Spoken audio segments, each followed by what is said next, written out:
Hi, my name is Arthur Edwards, and I come today to have my presentation with Lacey Baldwin. She's an entertainment lawyer that I met through my job. It was hard for me to get a face interview with her. She told me to go ahead and email her the questions that I wanted to ask her. So we went ahead and did a email interview. The question that I asked her was first was, what do you see as the role of the visual art in society today, particularly in your profession? And Lisa answered, visual arts, primarily music and films, are growing exponentially in society today. With the capability of streaming, people who normally would not have reached an audience are allowed to broadcast content worldwide and gain a fan base solely based on a 30-second video taken by a cell phone or cameras, or even based off a meme. The hardest part is harshness, rights, and control who gets to hear what and when legally. Even harder is teaching artists that they cannot post their content for free and then expect to be paid later. Almost no one wants to involve the law and the lawyer, but everyone wants to be paid and have their content protected, but not paid to protect it. You have to pay to get paid. The second question was, new communications and media technologies make imagery almost instantly available.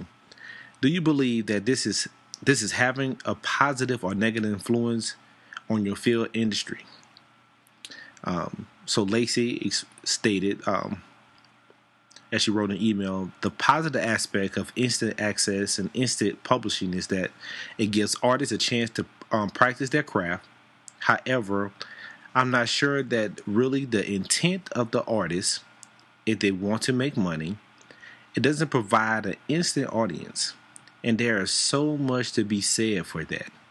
Years ago, Netflix used to let you hand them the rights by letting you submit your independent films by just clicking submit and upload. You have an audience, but no money. This to the recognition by name. One of the few hits from this was The Puffy Chair by Doppler's Brothers, now considered a part of the mumblecore movement of the late 2000s.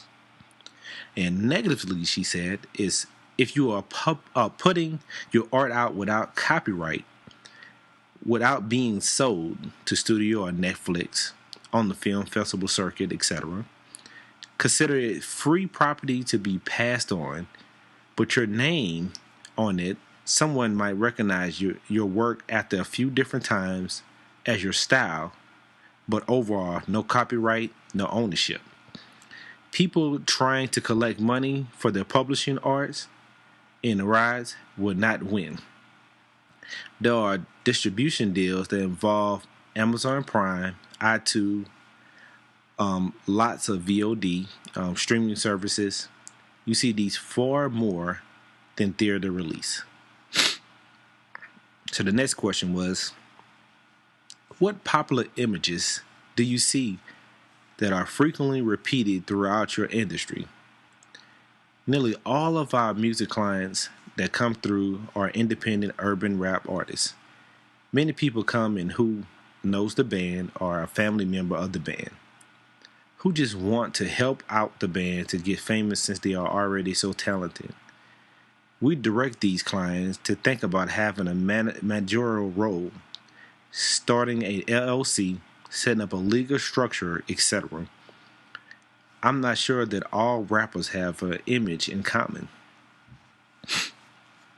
The next question was, who is one of your favorite visual artists, and or what is your favorite style of visual art? So Lacey Baldwin, she replied, my favorite style of musical visual art is independent cinema.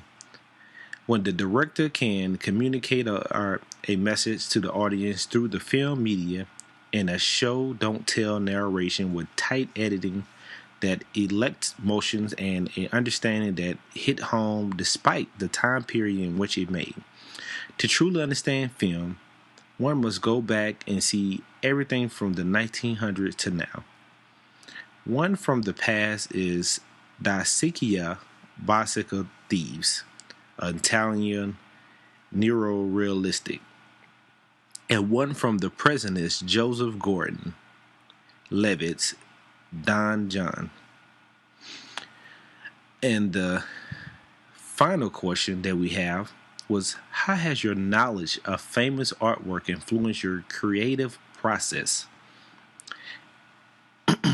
And Lacey explained, as an artist first and a person of the law second, it has taught me both to have some compassion but also a critical eye when it comes to art. I can tell in the first 2 to 3 minutes if a film will be good. On page, it's about the same or even up to 6 pages. This helped me figure out how to steer our clients in the right direction in order to try to achieve their dream, legalize their art, and try to produce the best product for them. There are a lot of good ideas out there, a lot of talent, but when it comes to, well, sell without a lot of work, that's little true raw talent. It's what you make of what you get, and that matters. And that came from Lacey Baldwin again. I thank her so much for taking the time out for me to do an interview. I couldn't get her on the phone or have a face-to-face, but for what time permits, she was able to email me. And again, my name is Arthur Edwards, and thank you for listening.